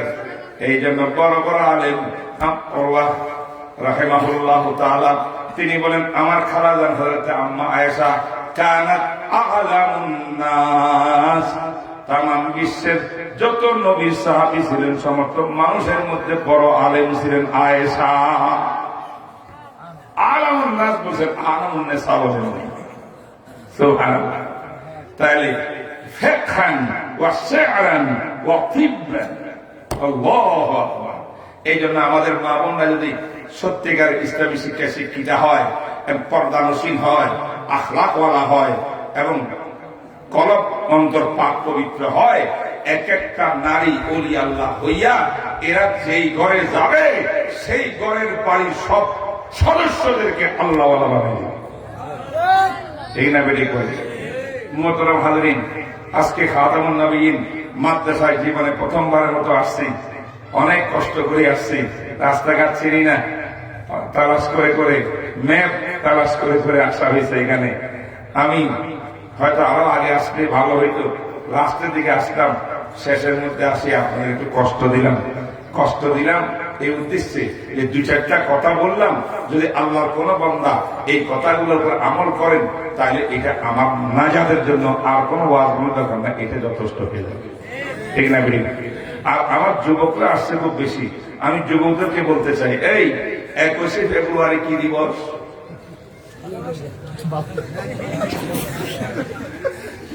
মাতৃভাষা দিবস, ঠিক না? দাঁড়াও, আজকে 21শে ফেব্রুয়ারি, ভালোবাসা ওইটা কেন দেখতেছ? তাইলে আমি এতক্ষণ যা আলোচনা করছি এটার নাম মাতৃভাষা, ঠিক না? ঠিক করে। কোরআন কোন ভাষায়? আরবি। হাদিস কোন ভাষায়? আরবি। আমি আমার নবী আরবি, কোরআন আরবি। আরবি ভাষা হওয়া সত্ত্বেও আরবি ভাষার থেকে আমি আমার জাতি ভাইদেরকে আমার নিজস্ব মাতৃভাষায়, আমার মাতৃভাষা দিয়ে আমি তখন আলোচনা করলাম।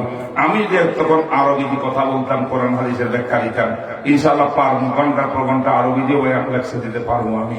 কিন্তু আপনাকে বুঝতেন কিছু? তাইলে আমার আল্লাহ বলে, ওয়ামা আরসালনা মিন রাসূলিন ইল্লা বিলিসানি কওমিহি লিইউবাইয়িনা লাহুম। আমি কোন রসুলকে তার সর্বপ্রিয় ভাষার পণ্ডিত্যতা না দিয়া আমি রসুল পাঠাইনি। প্রত্যেক রসুল আপন নিজের মাতৃভাষার পণ্ডিত্য ছিল। তাই ভাষা, আমার মায়ের ভাষা বাংলা ভাষা, প্রীতি, মহাব্বত, ভালোবাসা, এটা আমাদের অত্যন্ত জরুরি। কোরআন সুন্নাহ অনুযায়ী সমর্থিত, ঠিক না বেঠিক বলেন? তাই মুসলমান হিসাবে মহাব্বত বেশি করতে হবে আরবি ভাষাকে, কারণ আমার কোরআন যে, আল্লাহর কোরআন যে আরবি, ঠিক না বেঠিক বলেন? এটা হলো মহাব্বতের বিষয়, গুরুত্ব দিতে হবে আমার মাতৃভাষাকে, ঠিক না বেঠিক বলেন? কিন্তু দুঃখজনক হলে সত্য, আজকে যারা 21শে ফেব্রুয়ারিতে এইগুলা সেগুলা পালন করতেছে, এরা একজনও রিক্সা দিতে গেলে অর্ধেক ইংলিশ বলে, অর্ধেক বাংলা বলে, ঠিক না বেঠিক বলে? যাদের বক্তব্য ফিউর বাংলা দিয়ে দিতে পারে না, অর্ধেক ইংলিশ, মাঝে মধ্যে আমাদের আব্দুল মহিদ সাহেব ছিল, অর্ধেক ছিল, কোয়াটা ছিল ইংলিশ, কোয়াটা ছিল সিলেটি, আর বাকিটা বাংলা। আমার সাইফুর রহমান সাহেব অর্থমন্ত্রী রহমতুল্লাহ আলী, তিনিও বিলকুল বাংলা বলতে পারত না, সব ইংলিশে কথা বলে। যারা বসে বসে ইংলিশ মারে তারা তো 21শে ফেব্রুয়ারি পালন করতে পারে না। আমার দেশের কর্মকাণ্ড, বক্তব্য এবং রাষ্ট্রীয় আইনের অফিসের সব ভাষা লেখালেখি যদি বাংলা ভাষায় আমরা স্থাপন করতাম, তাহলে আজকে জাতিসংঘ থেকে আমরা স্বীকৃতি পেয়ে যাইতাম। আমরা তো নিজেরাই বাংলা ভাষার দাম দিই না, আবার কিন্তু 21শে ফেব্রুয়ারি এলে সবাই খোলা হয়। আইরে আজকে রাস্তাঘাটে অনেকগুলি মনে করেন ছুটি একটু হবে না, ছেলে মেয়েদের ঘোরাঘুরি ওই ভালোবাসা দিবসে যেমন ঘুরছে আজকে ঘুরতেছে। কোথায় যে ঘুরে, কার মেয়ে কোথায় যায়, কার ছেলে কোথায় যায়, বাবার খবর নাই, মায়ের খবর নাই। শেষ পর্যন্ত যখন পত্রিকা আসবো ও মুখের লাশ পড়ে রয়েছে, পত্রিকা শনাক্ত করার জন্য মা বাপ যাইতে হবে। এমন মা বাপ দুনিয়াতে আশাই বসে ছিল না। সেই পিতা মাতা সন্তানকে কন্ট্রোল করতে পারে না, সন্তান কোথায় যায় কি করে এটা পর্যন্ত খবর রাখে না। কেন রাখে না? কোরআন হাদিসের থেকে তারা দূরে সরে আছে, ঠিক না ঠিক বলে। বরং কোন কোন মা বাপ তো মনে মনে বড় খুশি, আমার মেয়ের দাম বেশি, কারণ বয়ফ্রেন্ড 4-5টা তার ডেলি তার চারিপাশে ঘুরে, এটা হলো দামের ঘুরে। যে মেয়ের কে ভোগ করার জন্য ছেলে যুবক করবে, এটা নাকি মেয়ের দাম, মূল্য। এইভাবে মেয়েকে যে মূল্যায়ন করে সে সত্যিকার মা বাবা উপযুক্ত না, কি বলেন? হে যুবক, কি আর বলবো, আমি যে এর উপরে কথা বলি, বিরাট ইতিহাস তৈরি হতে পারে কিভাবে আজকে এই জানা আসলো, দর্শন আসলো, হত্যা আসলো। মা তওবা করো। তিরমিজি শরীফের হাদিস, যে মদখোর গাঁজা খায়, নিশা করে, তার যদি তওবার আগে মৃত্যু হবে, তাইলে আল্লাহ পাক জাহান্নাম কি করবে? জাহান্নামে বেশ্যা নারীদের কাছাকাছি এদের জায়গা দিবে, মদখোরদেরকে। বেশ্যা নারীদের লজ্জাস্থান থেকে পুষ, রক্ত, কঠিন দুর্গন্ধ চলতে চলতে একটা নাহার, নদী জারি হয়ে যাবে জাহান্নামে। বেশ্যা নারীদের এমন নাহার, এমন নদী, এমন দুর্গন্ধ, জাহান্নামের মানুষ পর্যন্ত এই দুর্গন্ধ ময়লা থেকে পানা চাই, বলা গেছে আল্লাহ পানা চাই। জাহান্নামের আগুন সহ্য করা যায়, এটা দুর্গন্ধ সহ্য করা যায়। সেই দুর্গন্ধময় লজ্জাস্থানের নাপাক, পুষ, রক্ত, এইগুলা মদখোরদের মুখ দিয়ে খাওয়াই। হাদিস তিরমিজি শরীফ। ওই যুবক কোথায় যায়? কয়দিন তোমার বাহাদুরি? বাজা বাজা हर आँच हस्ती बाज आ ফিরে আসো গুনাহ ছাড়ো, দ্বীনের পথে আসো, তাবলীগ করো, উলামায়ে কেরামের সঙ্গে মহব্বত করো, মাহফিলের মধ্যে আসিয়া বসো, মসজিদে গিয়ে নামাজ পড়ো। বাজ আ हर आँच हस्ती बाज आ घर काबिरो गुबरू बुत पुरुस्ती बाज आ दरगाहे माँ दरगाहे नूमीदीनी सद बार घर तौबा शिकस्ती बाज आ। হাদিসের অনুবাদ আল্লাহ ওলি ফার্সি ভাষায় বলে, হে যুবক, ফিরে আসো, ফিরে আসো, ফিরে আসো, ফিরে আসো। যত বড় মারাত্মক গুনাহ করেছো, আল্লাহর কাছে ক্ষমা চাও। আল্লাহর রহমতের তুলনা অনেক বড়, তোমার গুনার থেকে অনেক বড় আল্লাহর রহমত। ঠিক না ঠিক বলেন? তোমার তোমার গুনাহ আল্লাহর রহমতের সঙ্গে কোনো তুলনাই হয় না। তাই তুমি নিরাশ হইও না, ফিরে আসো। লা তাকনাতু মিন রাহমাতিল্লাহ, তওবা করো, আলেমের হাতে হাত ধরিয়া তওবা করো, 5 ওয়াক্ত নামাজ ঠিকঠাক মতো পড়ো, আব্বা আম্মার সঙ্গে আদবের সঙ্গে কথাবার্তা বলো। আব্বার সঙ্গে বেয়াদবি, আম্মার সঙ্গে বেয়াদবি করবা না, মুরব্বীদের সঙ্গে বেয়াদবি করবা না, নিজের শক্তির বাহাদুরি দিয়া অন্যায় কাজ করবা না, দর্শন করবা না, মানুষের চুরি করবা না, সম্পদ লুট করবা না, চিন্তাই করবা না, মানুষের মুখে কষ্ট দিবা না। তুমি সৎ হইয়া যাও, নবীর আদর্শে আদর্শবান হইয়া যাও। যত বড় গুনাহ হোক না কেন, মূর্তি পূজা করছো, বুত পূজা করছো, বাবা পূজা করছো, না জানিয়ে সিজদাও দিছো, আবার তওবা করে ফিরে আসো। আমার আল্লাহ তোমাকে বঞ্চিত করবে না, বঞ্চিত করবে না।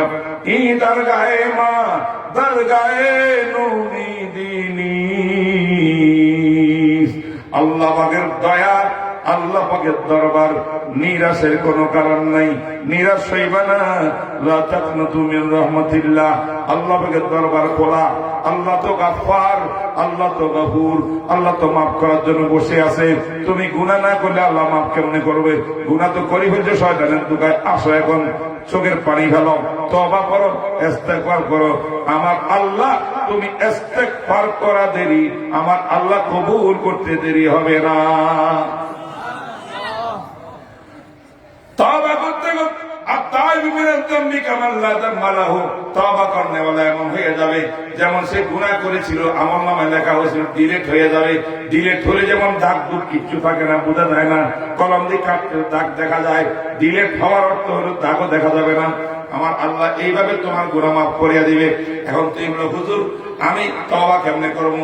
তওবা করার জন্য 1 নম্বর শর্ত হলো জীবনে এই গুনাহ আর করবো না, এই ওয়াদা আল্লাহর সঙ্গে করতে হবে। ঠিক না ঠিক বলেন? এবং আল্লাহ ভবিষ্যতে জীবনে এই গুনাহ করবো না, যেটা করছিলাম তার জন্য লজ্জিত হইলাম। ঠিক না ঠিক বলেন? এইভাবে কয়েকটা শর্ত আছে। এখন হুজুর আমি তওবা করি না ভয়ে, আল্লাহকে কেমনে বলবো আল্লাহ জীবনে করবো না? যদি করি ফেলি, আছে না নাই? যদি করি ফেলি তাহলে কি হলো? আল্লাহ তো আরো বেশি গুনাহ দিব। আল্লাহ বলেন না, তুমি যখন তওবা করতেছ নিয়ত রাখো, 100% দিলের মধ্যে রাখো, জীবনও করবো না, করবো না, করবো না, করবো না। এরপরে যদি নাকি তওবা করার পর শয়তানের প্রবঞ্চনায়, নফসের মারার প্রবঞ্চনায় গুনাহ করি ফেলো, আবার আল্লাহ ডাক দেন, আবার তওবা করো। এইভাবে তওবা বাংবা, আবার করবা, একবার লঙ্ঘন করবা, আবার করবা। আল্লাহর ওলি বলেন, দৈনিক যদি 100 বার তওবা করিয়া তওবা ভেঙে ফেলেছো, লঙ্ঘন করে ফেলেছো, আবার তওবা করছো, তাতে কোনো আফসোস নাই। আমার আল্লাহ তবুও তোমার দোয়া, তোমার তওবা কবুল করবে। আল্লাহ পাক রব্বুল আলামিন সমস্ত যুবকদেরকে তামাম ফিতনা ফাসাদ থেকে এবং অপকর্ম থেকে, গুনাহ থেকে আল্লাহ পাক হেফাজত করেন এবং কোরআনের সংস্পর্শে আসার আল্লাহ পাক তৌফিক দান করেন। উলামায়ে কেরামের সঙ্গে মুহাব্বত রাখার তৌফিক দান করেন। এই সমস্ত মাদ্রাসার মধ্যে আসলে ইনশাআল্লাহ নূর বেড়ে যাবে কলমের মধ্যে। ঠিক না ঠিক বলেন? যা কিছু বললাম আল্লাহ পাক আমাকে আমার করার তৌফিক দান করুন, আপনাকে আমার করার তৌফিক দান করুন। ওয়া মা আলাইনা ইল্লা আল বালাগ ওয়া আখিরু দাওয়ানা আলহামদুলিল্লাহি রাব্বিল আলামিন। আলহামদুলিল্লাহি রাব্বিল আলামিন ওয়াস সালাতু ওয়াস সালামু আলা নাবিয়্যিল আমিন ওয়া আলা আলিহি ওয়া আসহাবিহি ওয়া বারিক ওয়া সাল্লিম। রব্বানা যালামনা আনফুসানা ওয়া ইন লাম তাগফির লানা ওয়া তারহামনা লানাকুনান্না মিনাল খাসিরিন। ربنا لا تزغ قلوبنا بعد إذ هديتنا وهب لنا من لدنك رحمة إنك أنت الوهاب. اللهم إنا نسألك موجبات رحمتك وعزائم مغفرتك والغنيمة من كل بر والسلامة من كل إثم والفوز بالجنة والنجاة من النار يا عزيز يا غفار يا أرحم الراحمين يا رب الكريم. الله আজকে খাতামুন নবীন জামিয়ার মধ্যে আসি আল্লাহ, খতমে বুখারীর এই মোবারক মাহফিলের মধ্যে আমরা উপস্থিত হতে পেরেছি।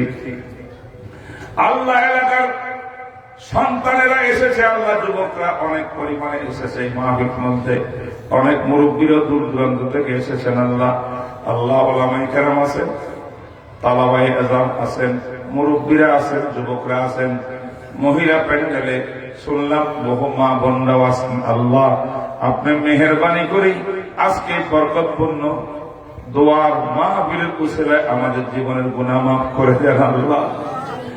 আল্লাহ আপনি গফফার, আপনি গফুর।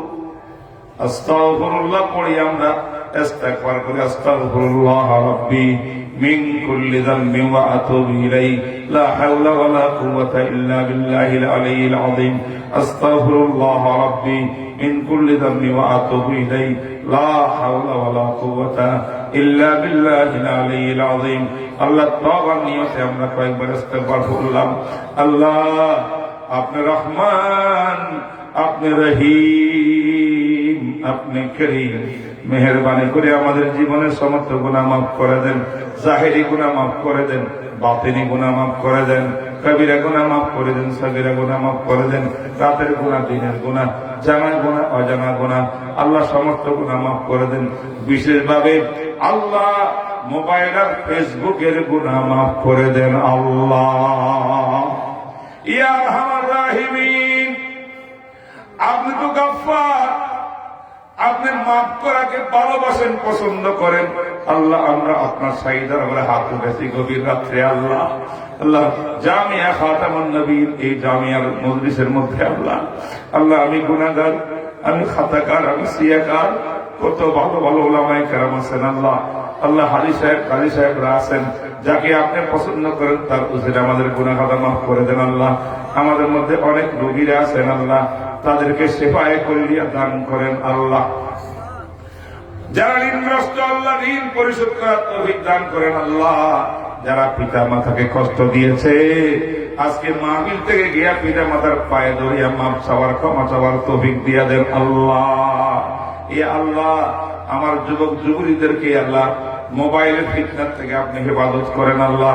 পরকীয়া প্রেম থেকে হেফাজত করেন, অপবিত্র বেহায়াপনার থেকে হেফাজত করেন আল্লাহ। আল্লাহ তারা সব ইহুদি খ্রিস্টানের সায়লাবে আল্লাহ, তারা তো বেঁচে যাইতেছে আল্লাহ, ইসলাম থেকে অনেক দূরে চলে যাইতেছে আল্লাহ। আপনি মেহেরবানি করে তাদেরকে ইসলামের পথে কবুল করে নেন আল্লাহ। সকল প্রকারের চোখের জানা, মুখের জানা, হাতের জানা, পায়ের জানা, লজ্জাস্থানের জানা, সকল জানার থেকে আমাদের যুবক যুবতীদের হেফাজত করেন আল্লাহ। ইয়া আরহামার রাহিমিন, আমাদের এই দেশ থেকে সুদ ঘুষ উঠাইয়া দেন আল্লাহ, বন্ধ করা দেন আল্লাহ। এ আল্লাহ যারা সুদের কারবার করেন তাদেরকে তওবা করার তৌফিক দান করেন, ঘুষ থেকে বাঁচার হেফাজত রাখেন আল্লাহ। ইয়া আরহামার রাহিমিন, যারা অত্যাচার, ব্যভিচার, দর্শন, ই আল্লাহ মাদক থেকে আমাদের যুবকদেরকে আপনি হেফাজত করেন, যুবতীদেরকে হেফাজত করেন আল্লাহ। ইয়া আরহামার রাহিমিন, আল্লাহ এই জামিয়াতু খাতামিন নবিয়্যিন কি আপনি আল্লাহ আমার বিশ্ব নবীর খাতামুন নবিয়্যিনের নামের বরকতে আল্লাহ পুরা দেশের একটা ইলমি মারকাজ বানাই দেন আল্লাহ। আল্লাহ এই জামায়ার হুজুরে কেরামকে দ্বীনের দাঈ, আলেমে রাব্বানী হওয়ার তৌফিক দান করেন আল্লাহ। মুদাররিসিনে কেরামকে বেলায়েতের দৌলত দান করেন আল্লাহ। সবাইকে ওলি বানাই দেন, তাহাজ্জুদ গুজার পয়দা করে দেন, শেষ সাথে কান্নাকাটি করার সবাইকে তৌফিক দেন আল্লাহ। ইয়া আরহামার রাহিমিন, আমাদের হুজুররা ফারেক হইয়া চলে যাইতেছে আল্লাহ, তারা তো বুঝে না। আজ সমাজের অনেক মানুষ আল্লাহ আমাদেরকে ভুল বুঝতেছে, আমাদের সন্তানদেরকে ভুল বুঝতেছে আল্লাহ, তাদের বিরুদ্ধে দাঁড়াই যাইতেছে, তাদেরকে অপমান অপদস্থ করার অপচেষ্টা করতেছে আল্লাহ। আল্লাহ তোমার কুদরতের হাতে সফলদ করলাম আল্লাহ, তুমি তোমার কুদরতি হাত দিয়ে তাদের ইজ্জতকে হেফাজত করো আল্লাহ, তাদের ইলম আর ঈমানকে হেফাজত করো আল্লাহ। ইয়া আরহামার রাহিমিন, প্রত্যেককে দায়ী মুজাহিদ বানাই দাও আল্লাহ। ইয়া আরহামার রাহিমিন, আমার মা বোনরা পর্দার আড়ালে বসে আছেন আল্লাহ, প্রত্যেকের নেক তামান্না, দিলের আমান্না গুলো আপনি পূরণ করে দেন আল্লাহ। আল্লাহ আমাদের মা বোনের ইজ্জতের সম্মানকে হেফাজত করেন, ঈমানকে আপনি হেফাজত করেন। মা বোনদের ইজ্জত নষ্ট করার জন্য পর্দা বিরোধী নারীবাদী একটি দল বের হয়েছে আল্লাহ, এই নাস্তিক বেঈমানদের চক্রান্ত থেকে আমাদের মুসলমান মা বোনদেরকে হেফাজত করেন আল্লাহ। ইয়া আরহামার রাহিমিন, আমরা যারা হাত তুলেছি আল্লাহ, মৃত্যুর আগে আগে আমাদের বাইতুল্লাহ শরীফের তাওয়াফ নসিব করেন আল্লাহ, খানা কাবার তাওয়াফ নসিব করেন আল্লাহ, রওজায়ে পাকের সামনে গিয়া সরাসরি সালাম দেওয়ার তৌফিক দিয়েন আল্লাহ। রহে মেরা মুস্কিন হাওয়ালে কাবা, বনে মেরা মদফন দিয়ারে মদিনা, दिखा दे या इलाही वो मदीना कैसी बस्ती है कि जिसमें रात दिन मौला तेरी रहमत बरसती है। या अल्लाह अल्लाह अल्लाह আমাদের দিলের মধ্যে যত তামান্না আরজু আছে আল্লাহ জায়েজ হাজতকে আপনি কবুল করেন, মঞ্জুর করেন আল্লাহ।